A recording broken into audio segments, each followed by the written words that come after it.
Untuk kopi enggak mau bisa aja lah sekarang beda. Ini nama, oh benar, untuk kopi yang mata kopi yang sangat benar. Burung tak sih? Burung. Kamu itu gimana? Orangnya, kau komplain kan? Komplain apa? Udah aku. Jadi mana? Aku komplain juga, tapi tidak jual sih juga. Gimana? Aku lakukan komplain ada. Dari baru-baru ada respon dari mak dari tadi yang komplain. Sudah berubah juga tahu kemarin aku gak konten soalnya. Mana ini? Burung ini masuk ke kopi ini. Itu lagi masuk ke dalam ngecek. Aku mau ke kopi, mau ke Saga itu burung. Masuk siapa? Saga. Saga. Iya. Tahu tak? Aku mana di pada itu ya. Nah, nggak sampai burung juga. Kenapa ada aku komplain sama saya? Sudah benar saja. Nah, gimana? Tapi kita ini informasinya. Mana ya? Solusinya? Mana sih? Kalau di sistem untuk kopi ini untuk penurunan. Duluan ya. Boleh nih, kayaknya tak. Beda ya? Iya. Pakai bahan pakai. Boleh, boleh.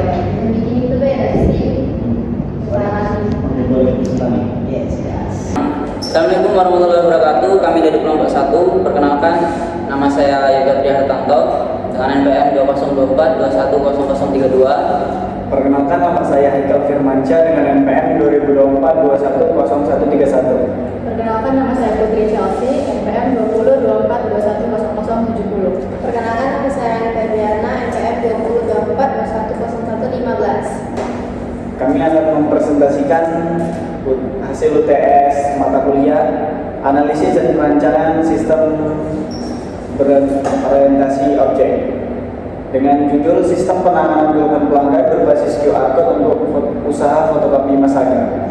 Tujuan utama dari sistem ini adalah menggantikan proses komplain manual via WhatsApp yang selama ini digunakan dengan sistem digital yang terstruktur sehingga setiap keluhan tercatat, terekam status penanganannya dan tidak lagi terlewatkan. Sistem ini ditujukan untuk dua stakeholder utama, pelanggan Masaga yang bisa mengajukan keluhan secara instan melalui QR Code di lokasi usaha, dan admin atau pemilik yang menerima notifikasi real time serta dapat membantu menindaklanjuti keluhan tersebut secara efisien. Selanjutnya akan dilanjutkan oleh teman saya. Yang kedua yaitu membahas tentang latar belakang dan permasalahan. Latar belakang pada fotokopi Masaga merupakan UMKM lokal yang melayani mahasiswa, dosen, dan masyarakat sekitar. Saat ini komplain itu hanya bisa mengandalkan WhatsApp pribadi, milik, atau pegawai. Hal ini menimbulkan beberapa masalah. Yang pertama yaitu tidak ada pencatatan resmi atau keluhan sering hilang di tengah ribuannya chat. Yang kedua yaitu tidak ada prioritas atau status atau tidak diketahui apakah keluhan sudah ditangani atau belum. Yang ketiga yaitu respon tidak terukur atau tidak ada SLA atau Service Level Agreement sehingga pelanggan merasa diabaikan. Yang keempat yaitu tidak ada data historis, yaitu sulit menganalisis pola masalah berulang, misalnya mesin rusak sering atau kualitas cetak buruk atau barang kurang, barang yang tidak ada, dan lain-lain. Maka sistem ini penting dibangun karena satu yaitu meningkatkan kepuasan pelanggan lewat respon cepat atau transparan. Yang kedua yaitu membantu manajemen internal dalam evaluasi kualitas layanan. Yang ketiga yaitu mendukung digitalisasi UMKM selaras dengan transformasi teknologi saat ini. Selanjutnya kami baca dengan teman saya. Baik, yang ketiga yaitu ruang lingkup dan batasan sistem. Fitur utama yang akan dikembangkan dari sistem ini yang pertama yaitu QR untuk kode pengaduan. Itu ditempel di meja atau kasir. Saat dipindai, dia akan langsung membuka forum pengaduan.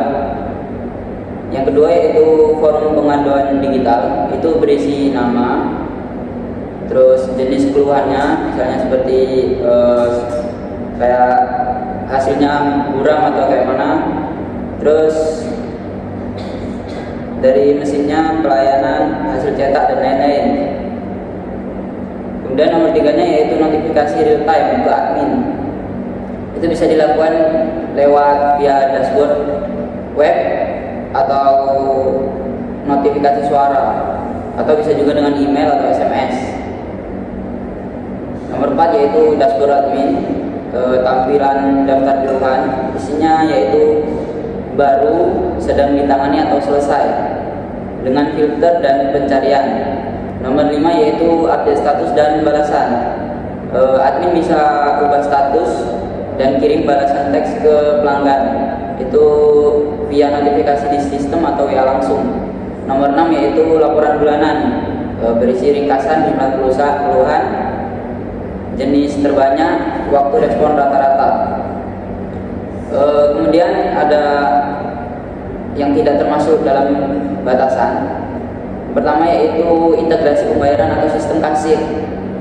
Ini murni dari customer care. Yang kedua yaitu aplikasi mobile native, bisa Android atau iOS, sistem berbasis web responsif, atau bisa diakses via HP. Yang ketiga yaitu otomatisasi balasan AI. Semua respon dilakukan manual oleh admin, jadi balasannya dilakukan oleh admin itu sendiri. Yang nomor 4 yaitu integrasi dengan hardware mesin fotokopi, itu tidak ada sensor atau lock. Kemudian bagian 4, analisis kebutuhan sistem. Kebutuhan sistem di sini ada 3. Yang pertama yaitu kebutuhan fungsional, kebutuhan non fungsional, sama stakeholder dan aktor. Mungkin saya akan menjelaskan yang pertama yaitu kebutuhan fungsional. Yang pertama, pelanggan bisa akses form via QR. Yang kedua, input dan kirim keluhan. Yang ketiga, admin login dan lihat daftar keluhan. Kemudian update status dan kirim balasan. Lanjut ke ekspor laporan PDF atau Excel. Yang kedua yaitu kebutuhan non fungsional, terdiri dari keamanan, performa, usability. Yang pertama yaitu keamanan. Dalam keamanan ini akses admin dilindungi dengan login dan password. Kemudian ada performa. Dalam performa ini form harus terbuka kurang dari 2 detik, lalu notifikasi sampai kurang lebih 5 detik. Yang ketiga yaitu usability. Ini adalah antarmuka sangat sederhana. Kemudian pelanggan cukup isi dan kirim dalam kurun waktu 60 detik.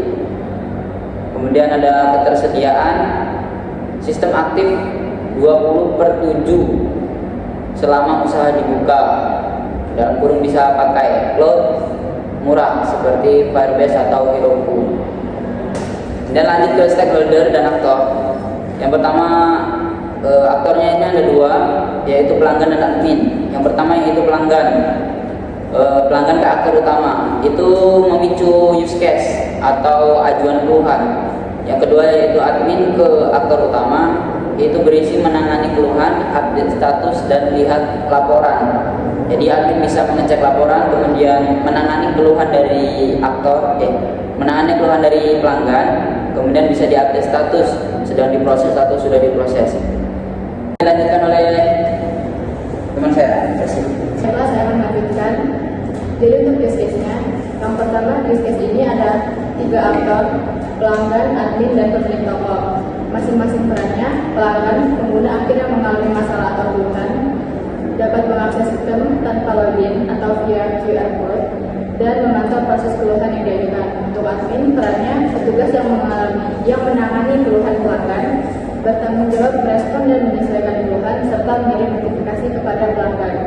Untuk para pemilik toko, yang pertama, manajemen yang memonitor performa layanan, menganalisis data keluhan untuk perbaikan bisnis, serta membuat dokumentasi berkala. Untuk alurnya, yang pertama, pelanggan bisa membuka sistem pengaduan. Setelah itu, pelanggan memilih jenis keluhan, contohnya seperti pelayanan yang kurang baik atau hasil fotokopi yang buruk, serta contohnya pegawai yang jutek atau tidak ramah.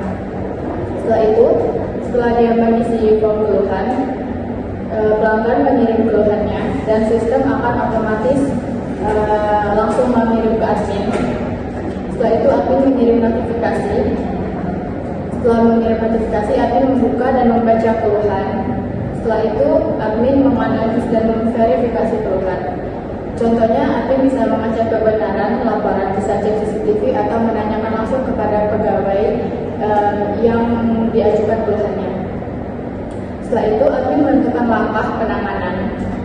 Contohnya, memutuskan solusi seperti teguran staf atau misal fotokopi yang buram tadi bisa diganti atau yang lain-lain.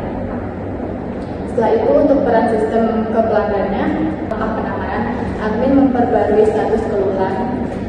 Contohnya, mengubah status menjadi sedang diproses, ditindaklanjuti, atau selesai.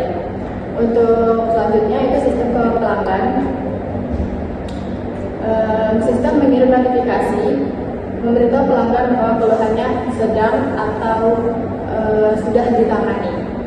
Selanjutnya, pelanggan bisa memberikan feedback bagaimana penanganan keluhannya itu dilayani. Dan yang terakhir, pemilik toko bisa meninjau dan mencetak laporan. Gunanya untuk melihat data keluhan dan untuk evaluasi serta perbaikan layanan dari toko fotokopi. Selanjutnya, ini ada contoh skenario-nya. Pelanggan memindai QR, masuk ke halaman web, selanjutnya mengisi form, klik kirim, setelah itu sistem menyimpan data dan kirim notifikasi ke admin. Nah, jadi untuk activity diagramnya ini, alurnya yang pertama, pelanggan bisa memulai akses QR, setelah itu memilih jenis keluhan, kualitas layanan atau efisiensi, serta selanjutnya menuliskan keluhan. Contohnya waktu, tempat, deskripsi, dan lain-lain. Setelah itu, keluhan akan otomatis terkirim ke sistem. Sistem menyimpan keluhan dan generate ID. Sistem mencatat timestamp, kategori, dan status awal. Setelah itu, sistem kirim notifikasi ke admin. Notifikasi dikirim ke admin melalui email, dashboard, atau notif internal. Setelah itu, sistem mencatat log aktivitas. Setelah dari situ, lanjut ke admin. Admin menerima notifikasi, admin membuka dan membaca keluhan, admin memverifikasi dan analisis. Contohnya seperti tadi, cek CCTV atau tanya staf. Setelah itu, kalau keluhannya itu valid, kita lanjut ke langkah iya, tentukan langkah penanganan, teguran, komponisasi, dan lain-lain. Setelah itu, lanjut ke perbarui status, sedang diproses atau ditindaklanjuti. Setelah itu, lanjut lagi ke eksekusi tindakan. Setelah itu, admin memperbarui status, yaitu selesai. Kalau keluhannya tidak valid, admin bisa tolak keluhan dengan alasan. Setelah itu, perbarui status, ditolak. Setelah dari situ, lanjut ke sistem kirim notifikasi status ke pelanggan. Setelah itu, pelanggan menerima notifikasi status. Kalau iya, pelanggan bisa berikan feedback 1-5 bintang dan komentar opsional. Feedback disimpan untuk evaluasi. Kalau belum selesai, pelanggan bisa menunggu pembaruan dari sistem. Lanjut, sistem ini lanjut ke yang dari pelanggan mengirim feedback. Setelah itu, sistem menyimpan feedback dan perbarui laporan. Untuk peran pemilik toko bisa tinjau laporan keluhan dan ekspor atau cetak laporan untuk evaluasi dan perbaikan sistemnya.